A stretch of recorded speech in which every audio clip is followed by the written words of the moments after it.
I'm E.G. Marshall. Welcome to the sound of suspense, to the fear you can hear. A psychiatrist once said that the human brain is like a spider's web. Together, all the strands are strong, but taken one by one, each can easily be broken, and the web destroyed. There are countless cases of human brains broken and smashed in just this way, step by step, strand by strand.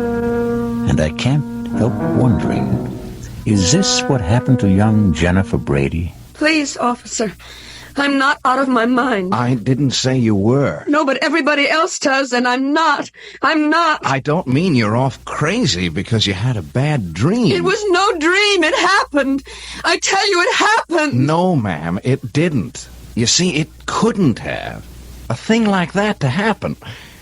Impossible.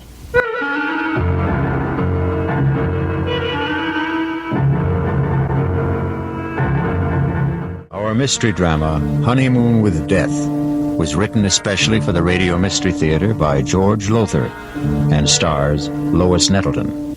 I'll be back shortly with Act One.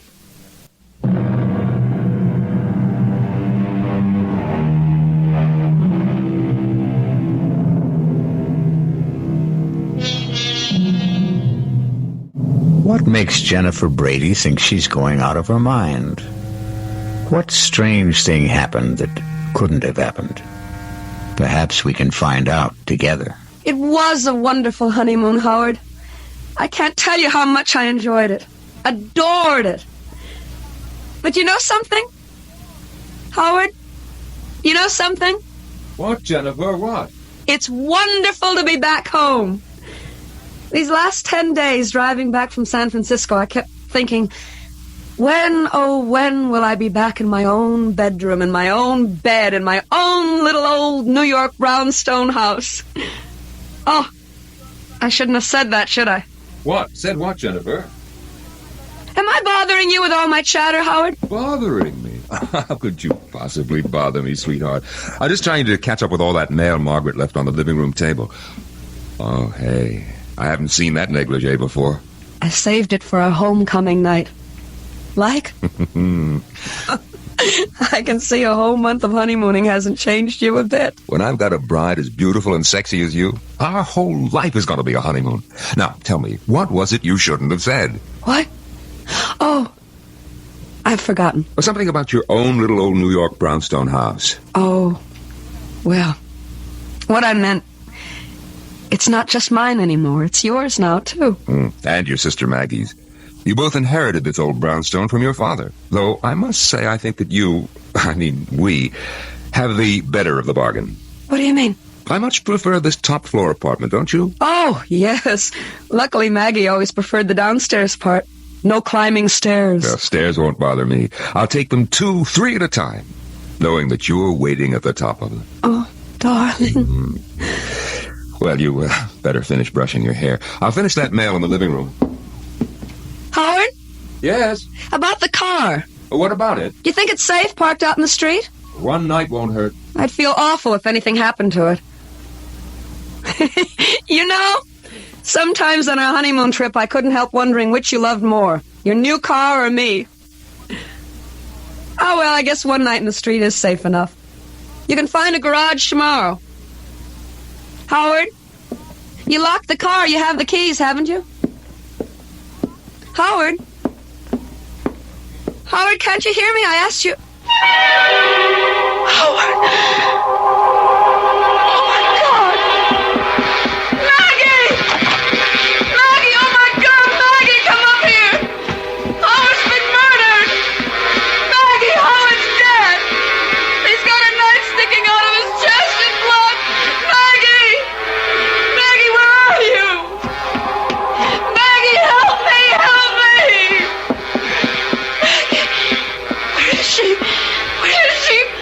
Where are you? Help! I need help! I need help! Help me! Somebody help me! Help! My husband's been murdered! Jennifer! Jennifer! Stop it! Stop it! Maggie! Oh, where have you been?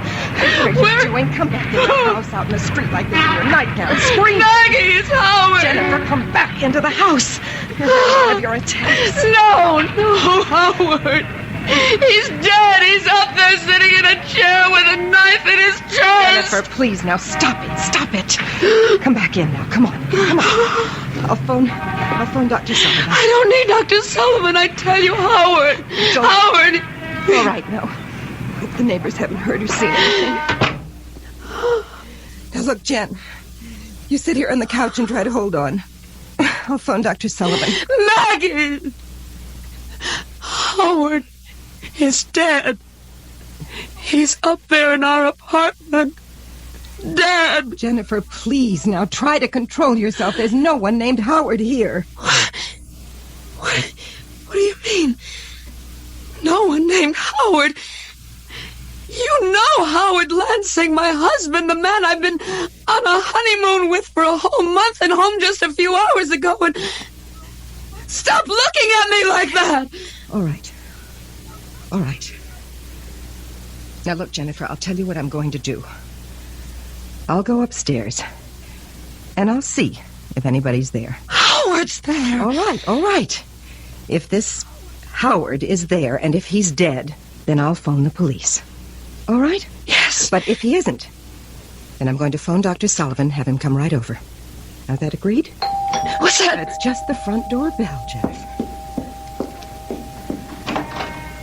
Oh, yes, officer? Officer Helmet, ma'am. Ed Helmet. Anything wrong? No. What do you mean, no? My husband's been murdered. He's upstairs dead, a knife in his chest. Jennifer, please. Officer, there is no one upstairs, dead or alive. Well, then what was all the screaming about? I'm walking the beat just up at the corner, and I hear all this screaming. It's nothing. Believe me, it's nothing. Officer, will you do me a favor? Oh, sure, if I can. Would you go upstairs, please, and see for yourself? Officer, my sister is a highly emotional woman. Please? Would you please? Sure. Make you feel any better? Sure. Jen, what am I going to do with you? You know what Dr. Sullivan said. Dr. Sullivan? He said if you had another one of these attacks, you were going to have to be... I am not having an attack. I am as sane as you are. Don't look at me like that, Maggie. I am.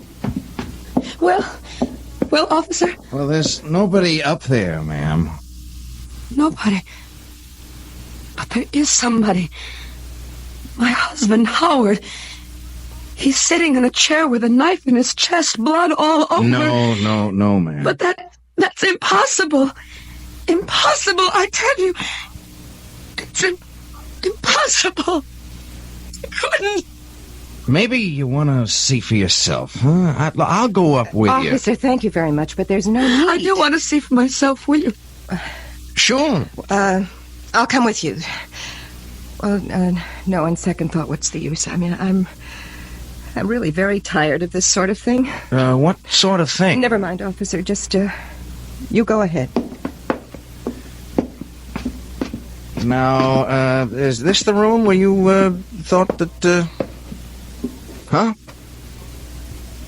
I can't believe it. It's impossible. You can see for yourself. 5 minutes ago. 5 minutes ago, I tell you. In this chair.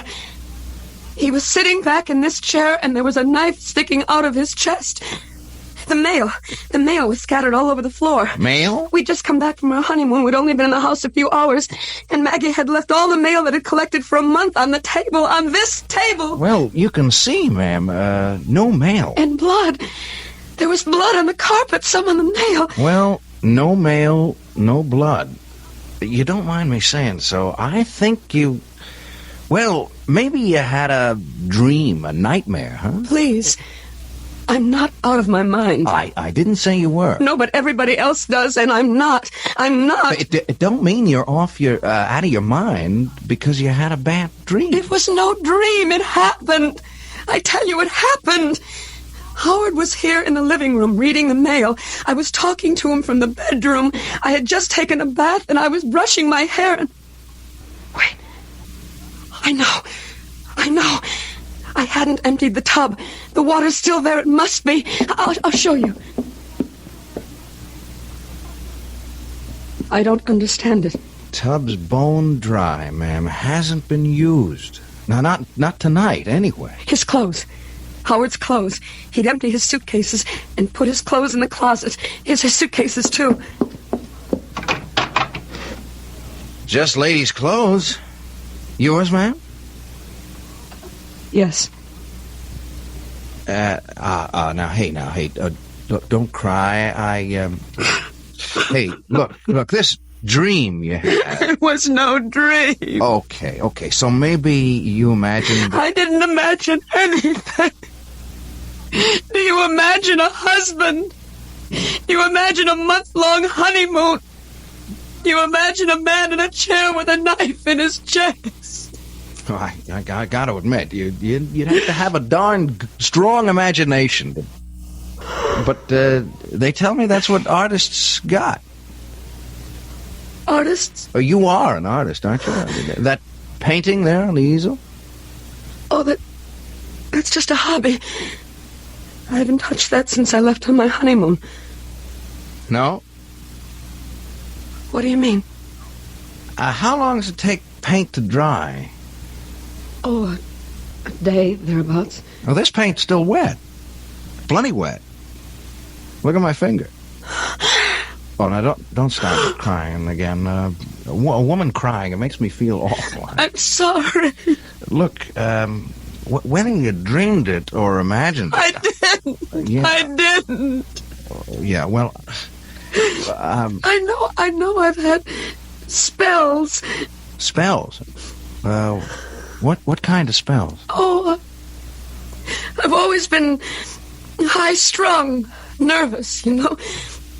I don't know if I know. I mean, me, well, I'm the other way. I haven't got a nerve in my whole body. I envy you. You've never been to a psychiatrist. A shrink? No, me. You ask me, anybody who goes to a shrink ought to have his head examined. That's a joke. You get it? Yes.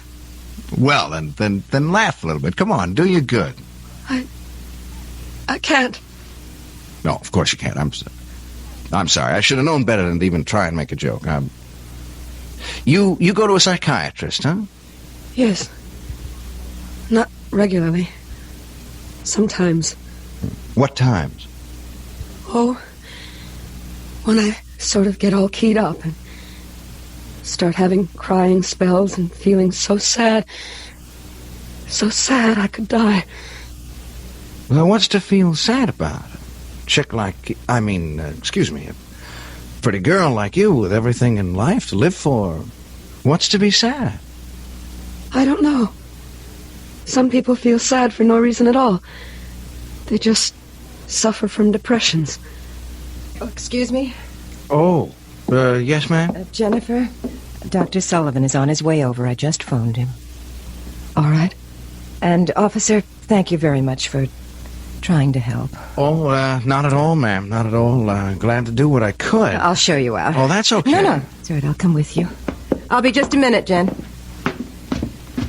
Officer, I wanted to ask you, you don't have to say anything about this, do you? I mean, put it in your report or anything? Oh, no. There's been no damage or anything like that. Does she get this way often, your sister? Well, often enough. She hallucinates, you see. Huh? Come again? Hallucinates? It means, well, just what you saw. She was totally convinced there was a murdered man up there. Her husband, no less. Well, you saw for yourself. Husband. Jennifer's never even had a boyfriend. A cute doll? A pretty girl like that? Well, it's all part of her condition. She's afraid of people. Men, especially. I wish she could become less afraid, more outgoing. If these spells of hers get any worse, she may lose her mind altogether. Oh, say, I hope not. A sweet kid like that, I sure hope not. I know, so do I. Well, looks like we've had a little shower. Street's wet. It was drizzling a little when I came in. Well, good night, ma'am, and if you need... Wait! The car! The car. The car? What car? Howard's. The little red sports car he was so fond of. It isn't there. But it was. I know it was. Officer, thanks again, and good night. Good night, ladies. Jen, dear, until Dr. Sullivan gets here, I think you should lie down and rest. Hmm? I don't want to lie down. Well, then just stretch out on the couch and I'll make some tea for us. Oh, that's probably Dr. Sullivan now. Oh, yes? Excuse me, ma'am. I just wanted to get something straight. Yes. Your sister, did she say... Oh, ma'am. Yes, officer. Did you say that car was a little sports car? Yes. Why? Well, nothing, only... There was one parked out there in the street. What do you mean? Well, we've had a shower, see, and I happened to notice the street's dry in one spot. There must have been a car standing there while it was raining. A small car. Officer, please don't make things worse for me or for my sister. I mean, there's nothing unusual about a car being parked in the street. No, only... Good night, officer. Funny, though. Funny. What exactly is it that strikes Officer Helmut as funny? Perhaps we'll know when I return shortly with Act 2.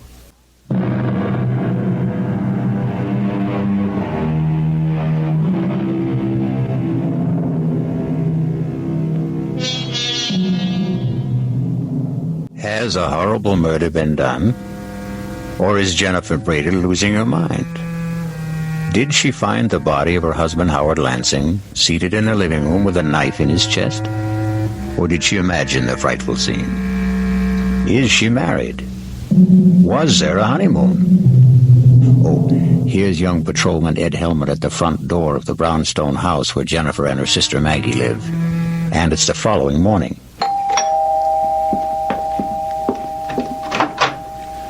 Oh, it's you. Yeah, Well, won't you come in? thanks. Thank you for, what you did last night. Oh, just doing my job, Mrs. I don't know what to call you. I don't know what to call myself. I don't know if I'm Mrs. Howard Lansing or Miss Jennifer Brady. Not after last night. Well, suppose I just call you Jennifer. You can call me Ed. Ed Helmut. What are you doing here? Well, I'm off duty, see. I'm on the 4 to midnight beat, and I just thought I'd drop around and see how you were doing. Oh, well, I'm all right. You mind if I ask you a couple of questions, Jennifer? No. It's your job, isn't it? Well, yes and no. The fact being off duty now, I'm kind of asking these questions on my own. You know what I mean? I don't. Not really. Well, I tell you, that car of your husband's... If I didn't just imagine a husband. Yeah, well, if you didn't, that car of his, that little red sports car you mentioned, well, there was a car parked out front last night, and it was a little sports car. If it wasn't there when you left... Well, the space it left.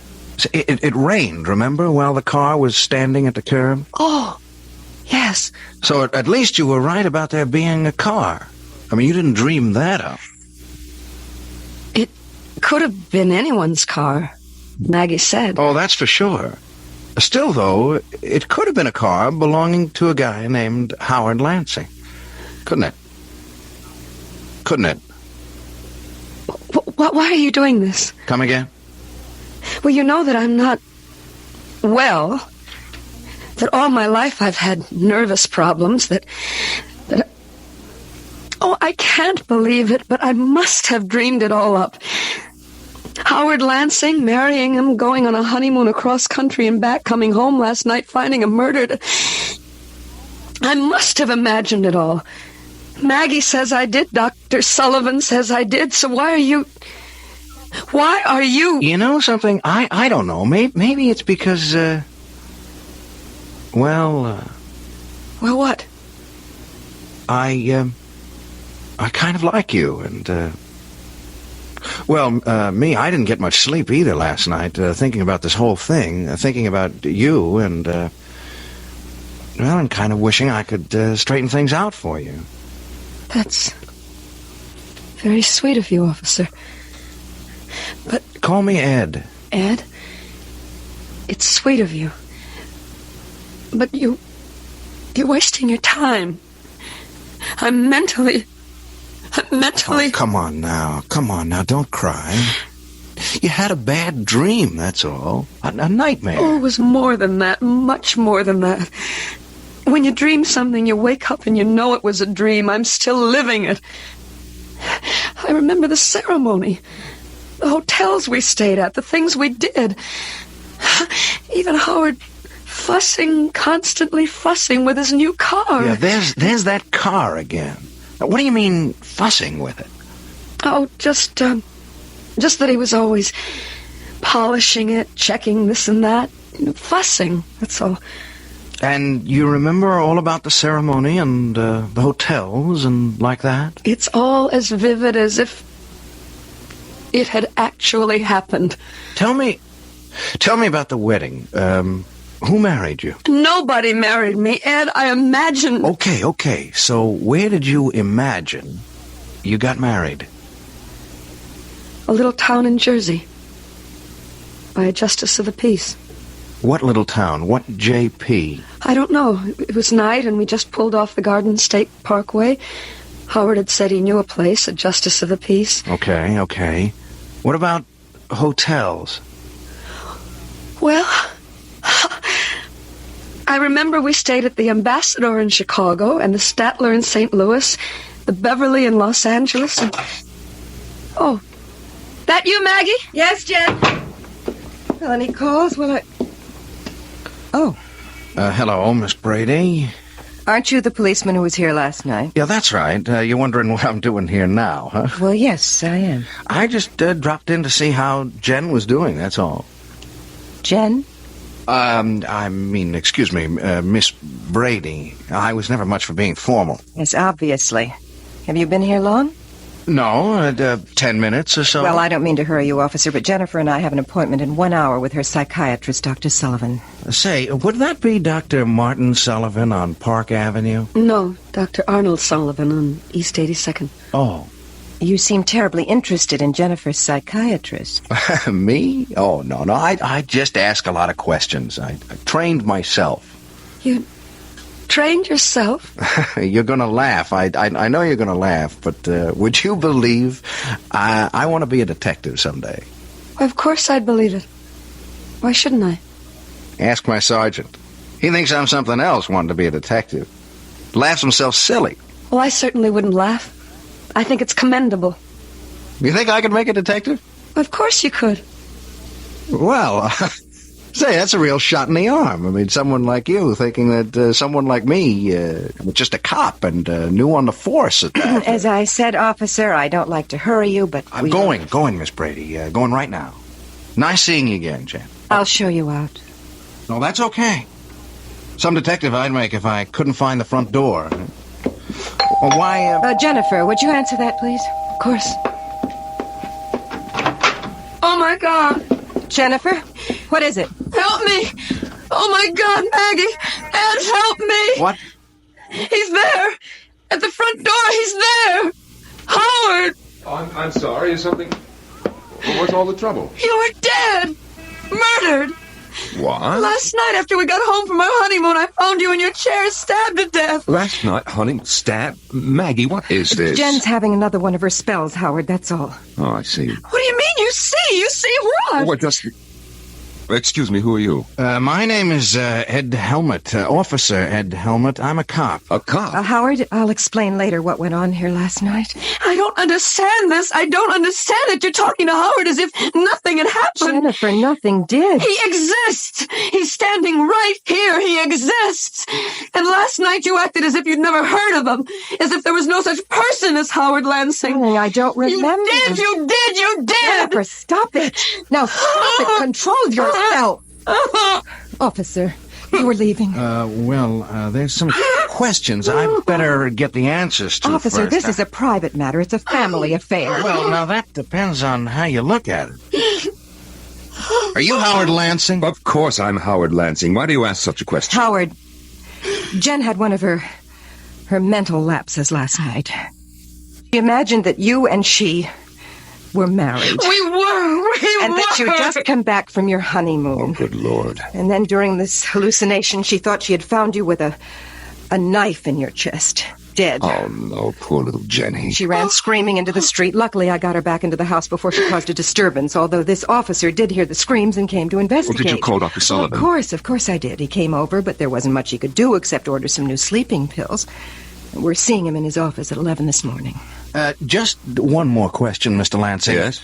Just where do you fit in here? I mean, who are you? To the family, I mean. I'm Miss Brady's fiancée, Margaret, not Jennifer. Oh.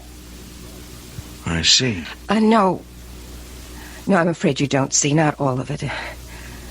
Look, since we've gone this far, you might as well know the rest of it. Jennifer has always had a thing for Howard. She's not jealous that he's going to marry me and not her. Don't think that. But the whole situation has been a severe strain on her, a very severe strain. Almost certainly that's why her hallucination last night took the form that it did, thinking she'd been married to me and all the rest of it. Yeah, that makes sense. Well, I'll be on my way. Hey, now, you take it easy, huh? And me, if it's okay with you, I'm going to be in touch. I'll see my way out. Hey, Mr. Lansing, you have got a little red sports car. Well, yes, that's it, parked at the curb. Why? Well, Jen, Miss Brady, she seemed to make a big thing out of it. On the honeymoon that didn't happen, I mean. Big thing? Well, what I mean, she said you were always fussing with it, polishing it and like that. Sure looks as if you do. Well, I do. I'm a sports car buff, if you want to know. I wish I could own a car like that, but on a cop salary. You had it long? Well, 2 or 3 months. Oh. How many miles you put on it? You ask a lot of questions. Just interested, that's all. Close to 10,000, I think. Well, that's a lot of miles in 3 months. I do a lot of driving. Your business, huh? No, I don't work. Don't have to. Just like to drive. Short trips, but they add up. Oh, boy. If I had a car like that, I'd go for long trips, like cross country. Well, maybe someday I will, but so far I haven't had the interest. Yeah. Well, see ya. Bye. Where is she? Upstairs, changing for appointment with Sullivan. I don't like this, Maggie. You don't like it. You don't like it. All the stupid things walking in here when that cop was here. How did I know he was here? If it comes to that, why did you let her run screaming into the street last night? Howard, come to your senses. Was there any other way? No, I guess there wasn't. I'm afraid we're going to have to move faster than we planned. Why? That young cop's pretty nosy. Come over here to the window. What? Look, down there. What the hell is he doing? He's measuring the size of your car from front to back wheels. What's he doing that for? I don't know. He's doing it. I don't like it. No, Howard, we won't commit Jennifer now. Well, if we don't commit her, what will we do with her? Kill her.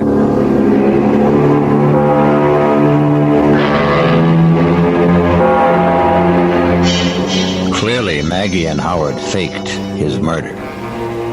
But how could they have managed it? And how will they kill Jennifer? We'll return shortly with Act 3.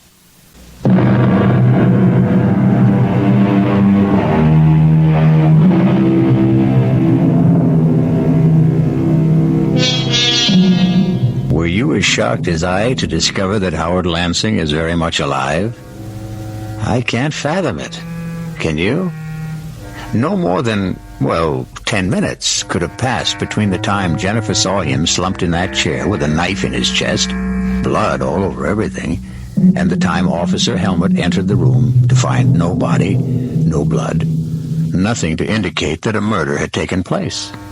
It would have been impossible for Howard Lansing and Margaret Brady to restore perfect order to that room in so short a time, even to Howard's clothes and luggage no longer in the closet, a bone-dry bathtub, and the rest of it. Got me puzzled?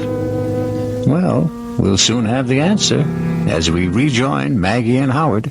Kill her. There's nothing else we can do. Oh, we can do what we planned originally. Commit her. It won't work. Not now. Why not? Your answer is right out there in the street. The cop was just finished measuring your car. Now, what's he doing? Quite obviously getting into your car. I think I better get out there and see what he's up to. I was just about to suggest it, Howard. Officer, what are you doing in my car? Oh, say, Mr. Lansing. Say, I hope you don't mind. Like I told you, I want to own a little sports car like this myself someday, and, well, I just couldn't help sitting behind the wheel. Say, I hope you don't mind. As a matter of fact, I do mind. Oh, well, say, please excuse me. I just kind of flip over a car like this, that's all. Is that why you were measuring the wheelbase? Measuring... Oh, that! Yes, that. I saw you from the window. Yeah, well, now, I tell you, I want to get to be a detective someday, see? And I'm studying, like, fingerprints and stains and like that, and measuring. Now, measuring things is important, very important. You'd be surprised how important measuring things is. So, I take every opportunity to measure things. Yes. Well... Like last night. Were you here last night? No, I was not here last night. Funny. What's funny? Well, last night, Jennifer, Miss Brady, she said a car, in fact, your car, was parked outside here. Only it wasn't. I mean, when we looked, no car. Well, I just told you that... Yeah, but there had been a car. You see, it had rained, and the car was standing out here during the rain, and left a dry space in the street. And I measured that, too. Couldn't help myself. It's become a habit, you know? Well, I fail to see what this has to do with Identical. Same wheelbase. That car and this one. Look, there are probably thousands of sports cars in New York. I'm not saying it was the same car. Oh, no, nothing like that. I'm only saying the wheelbase was the same. It's very interesting, I'm sure, but if you don't mind now, Just leaving when you came out. I apologize if I upset you getting in behind the wheel without permission. That's all right. Yeah. Well, goodbye. Oh, by the way... Now what? You got 11,243 and 9/10 miles on the speedometer. 1,000 or so more than you said you had. I just thought you'd like to know. Thank you. I'm deeply grateful for that information.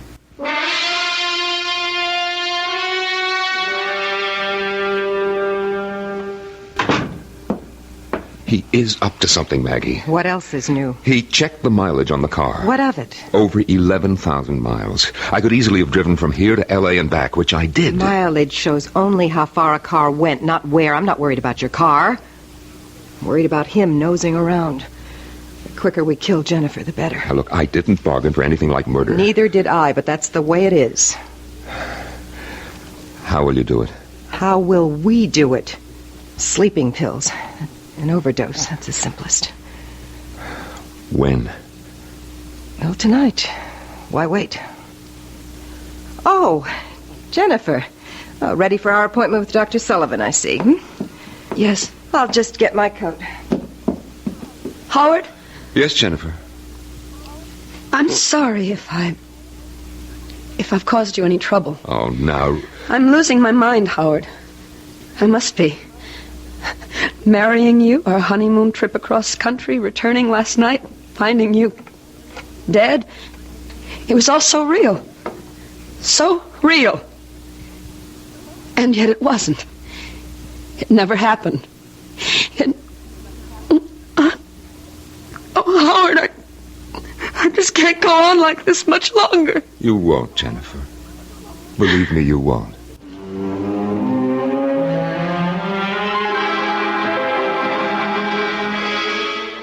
You sure of that? Did you check all marriage license applications for... And there's no Howard Lansing and Jennifer Brady, huh? Call for you at Beverly Hotel, Los Angeles. Right there. Okay, sorry I troubled you. Thanks. Hello? Yeah. Yeah, how far back did you check your guest register? And there's no Mr. and Mrs. Howard Lansing. Hey, Ed, another one. The ambassador of Chicago. You going on a trip or something, man? Thanks. Officer Ed Helmet here. Yeah, I think I can tell you what you're going to tell me before you tell me. No record of a Mr. and Mrs. Howard Lansing. Yeah. Well, thanks. There's got to be a clue. There's got to be.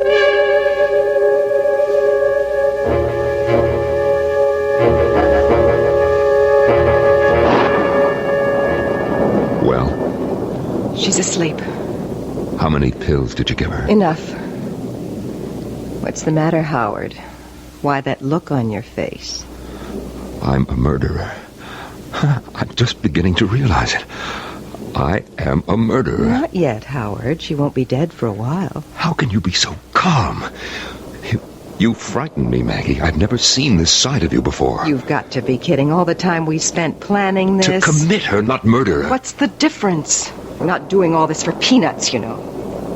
We inherited $1.5 million from my father, Jennifer and I. You and I will have all of it once she... Who could that be? I'll see. Wait. No, I guess we can't pretend no one's at home. The lights are all on. And my car's parked out front. Oh, it's you. Okay if I come in, Mr. Lansing? Oh, well, now, Thanks. Rotten night out there. Just plain rotten. It's Officer Helmet, Maggie. Yes, so I see. Getting to be a regular visitor, aren't you? To be honest with you, Miss Brady, it's a real nasty night, and walking a beat, I didn't think you'd mind if I came in for a few minutes. Also, I wanted to see how Jen's getting along. Jen is getting along very well, if it's any concern of yours, which it is not. Oh, well, I only... Officer Helmet, circumstances beyond my control brought you into this house last night, but I do control whether you'll keep coming here like this. Please leave. Oh, well, now, wait a minute, Miss Brady. I like your sister, and I have reason to think she likes me. Now, wait a second. Just wait a second. I also think she needs somebody like me, somebody to lean on, to protect her. Of all And the further than that, I'm here on official business. Official business? I'm placing you both under arrest on a charge of... Where is Jen? That's no business of yours. What's all this about? Where is she? She is upstairs asleep, if you must know. Asleep at 8 o'clock at night? She took a couple of sleeping pills. Where are you going? How dare you go up there? Maggie, You my have God. any nerve, don't lose it now. But he'll know. He'll know she took an overdose. That's all he will know. He will know that we gave it to her. He's arresting us. For what? On what charge? Whatever it is, he'll never make it stick. We've covered our tracks too well for the law to... He's carrying her down. It's all right, baby. It's gonna be all right. Operator, this is Officer Ed Helmet. I want an ambulance sent to 127 Brockhurst, and fast. An ambulance? Why an ambulance? An overdose of sleeping pills. She took a... She didn't take them, Buster. They were given to her, shoved down her throat, you ask me. I'm changing the charge against you two. I'm booking you for attempted murder. You must be out of your mind. You're as crazy as my sister. Who isn't crazy at all. That was a real far-out scene you two tried to pull. I gotta hand it to you two. You planned it so careful, so good. There wasn't a loophole in it. Except one. I don't know what you're talking about. You don't, huh? Then let me explain. You set the whole thing up, the two of you. The marriage, the honeymoon trip across country and back, the fake murder, and the whole bit. Oh, and you played it smart. Very smart. Not a clue. I checked the marriage license bureau. No license. Easy enough. You could have bribed a clerk to destroy it. Now, look, you... I checked a few hotels.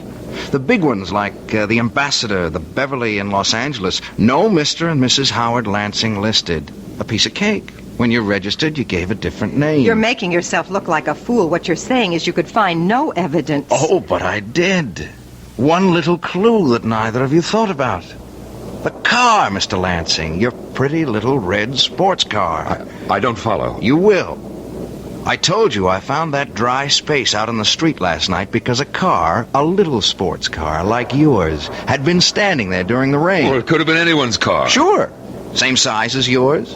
Same wheelbase. But I agree, it could have been anyone's. Only it wasn't. It was yours. You want to know how I know? We'd be enthralled. I know because last night, that car wasn't parked outside this house. but the one next door. I got to wondering about that. I kept saying to myself, if it was his car, why did he park outside the house next door? I came up with the answer today when I entered that house. Nobody there. And found fake blood all over the upstairs room. A gag knife, the kind you attach so it looks like you're stabbed. Even your clothes and your luggage in the closet. Mr. Lansing. Oh, God. So you see, if it hadn't been for your car, I'd never have realized that brownstone houses in a row like these are identical. You bought this place, or leased it while Jen and him were on their honeymoon, didn't you, Miss Brady? Last night, when Jen went screaming into the street, you deliberately let her run into the street so you could bring her back to the house next door. This house. In her state, wound up tight like she was, she never realized what you were doing, as you knew she wouldn't. You'll have to prove these accusations. I will. I can. With the one little clue that nails it all down at all four corners. The little red sports car again. What about it? Well, you told me you'd never driven across country. I never have. If you're thinking of the mileage on the car, that proves nothing. Well, not the mileage, Mr. Lansing. The servicing. Servicing? You had it serviced at the Beverly Hotel in Los Angeles. A lube job, oil change, new filter, the works. And like they do at all service stations, they slapped a little sticker on the door jamb. That little sticker that carries the name and address of the service station. That little sticker that practically nobody ever notices. Anyhow, you didn't. And it says, Beverly Hotel Service Station, Los Angeles, California. Date and all.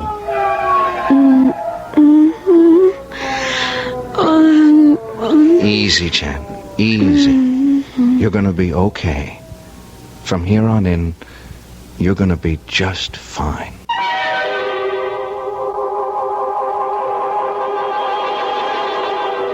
Must have been a costly business, buying or leasing that identical brownstone house and furnishing it exactly like the one next door.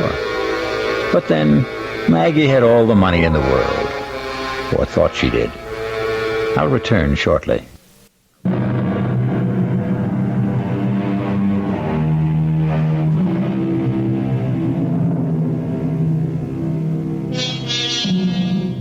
Yes, like a spider's web, so strong and yet so weak, the human brain can be broken.